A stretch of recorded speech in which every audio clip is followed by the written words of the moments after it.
स्वामी जी, नवरात्र का जो ये समय होता है, आपने भी सिखाया कि व्रत और उपवास के जरिए शरीर को डिटॉक्स करने का ये समय होता है, जब संधि काल होता है। तो आपका शरीर भी सपोर्ट करता है कि आप अपने आप को अंदर से क्लिंस करें, अंदर से उसको साफ करें। तो स्वामी जी, लेकिन ये तो तभी होगा जब पहले तो व्रत अच्छे तरीके से किए जाए, फलाहार के ज़रिए, या फिर कुछ लोग केवल जल के ऊपर उपवास करते हैं। तो स्वामी जी, अब तो उस व्रत का समापन भी है, वो भी अपनी पूर्णता की तरफ है। तो स्वामी जी, डाइजेशन को और टुगेदर कैसे इम्प्रूव किया जाए?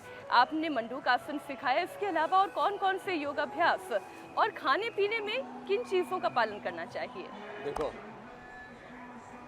मंडूकासन पवन मुक्तासन के साथ जो कर सके, चलो बेटियों आप तो मयूरासन करो, मयूरासन और मयूरी आसन, और ये उत्थित पद्मासन, ये तो बहुत ही ज़बरदस्त है। ऐसे 1 मिनट तक ऐसे कोई कर ले, कड़ाके की भूख लगती है। मयूरासन, मयूरी आसन, उत्थित पद्मासन, लिवोग्रिट लिवामृत ले ले, बहुत ज़बरदस्त। कड़ाके की भूख लगेगी, जीरा धनिया मेथी सौंफ अजवाइन का पानी पिला देते हैं, एलोवेरा आंवले का जूस ही पिला दे, सुबह सुबह अनार खिला देते हैं। अनार, ओहो, ये तो अप्रतिम है, मैंने लाखों करोड़ों लोगों पर इसका प्रयोग किया। और हम तो यहाँ छोटे छोटे बच्चे, ये सब बच्चों चलो कपाल भाती करो देवियों। हाँ, ये हमारी सब बेटियाँ आज खूब आनंद कर रही हैं। और पतंजलि गुरुकुलम जो देश का सर्वश्रेष्ठ गुरुकुल है, वो भी बनके तैयार हो गया। वैसे तो आज ही उसका उद्घाटन होना था, लेकिन अभी थोड़े दिन बाद उसका विधिवत उद्घाटन करेंगे। ऐसा गुरुकुल भी पूरी दुनिया में नहीं है। तो गुरुकुली ये संस्कृति, सनातन संस्कृति, ये विदेशी शिक्षा की गुलामी से मुक्ति का अभियान, शिक्षा की आज़ादी, चिकित्सा की आज़ादी, क्या क्या बढ़िया काम हो रहे हैं। तो खैर, ये लाइव तस्वीरें दिखा रहे हैं हम आपको। ड्रोन कैमरा लगा रखा है बाहर हमने, बहुत ही खूबसूरत है स्वामी जी।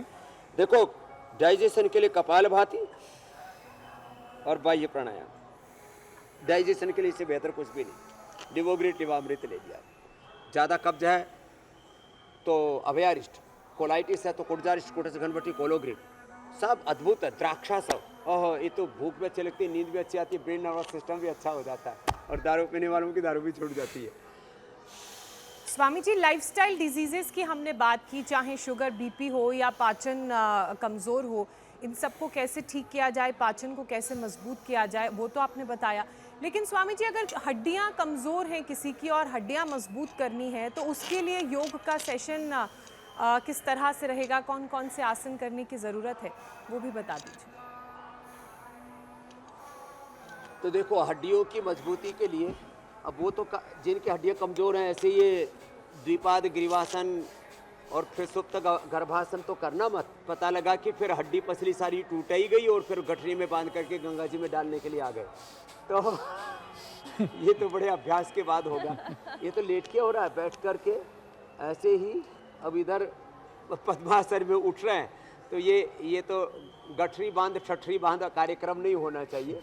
तो ये सूक्ष्म व्यायाम सब कर सकते हैं। सूरज की धूप में बैठें, विटामिन डी की कमी नहीं होगी। थोड़ा मोरिंगा ले लें, सहजना, गिलोय, एलोवेरा, पारिजात, निर्गुंडी आदि, और हड्डियाँ मजबूत हो जाएंगी। दूध दही छाछ का सेवन करें, और ज़्यादा हड्डियाँ कमज़ोर हो गई हैं तो न्यूट्रीला बोन हेल्थ ले लें। दूध में हल्दी, सलाजित और लाक्षादी कोई खा लेना तो हड्डियाँ इतनी मजबूत हो जाती हैं। और हमने तो पेडानिल गोल्ड ऑर्थोग्रिट, ये बहुत ही ज़बरदस्त है। आयुर्वेद को हमने research and evidence based medicine के रूप में स्थापित किया। ये बात मैंने ऐसे ही नहीं कह दी है, इसके पीछे बहुत बड़ा रिसर्च हमने किया। खाली पेट पेडानिल गोल्ड खाने के बाद ऑर्थोग्रिट दिया, और ये सूक्ष्म व्यायाम जो अभी आपके सामने कर रहे हैं, ये बटरफ्लाई, देखो छोटे छोटे अभ्यास ही।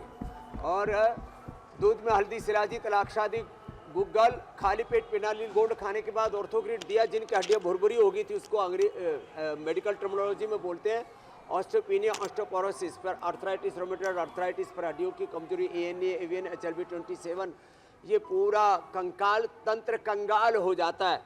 तो आज जो उपाय बताए हैं, इन उपायों को जो अपनाएंगे और सूरज की धूप में बैठेंगे, फिर वो सूर्य की तरह तेजस्वी बन जाएंगे। कई बार हम भजन गाते हैं ना, जी जी, अपने सूर्य स्वयं बन जाएं, बुझ ना सके वो ज्योत जलाए हो जाएंगे हम।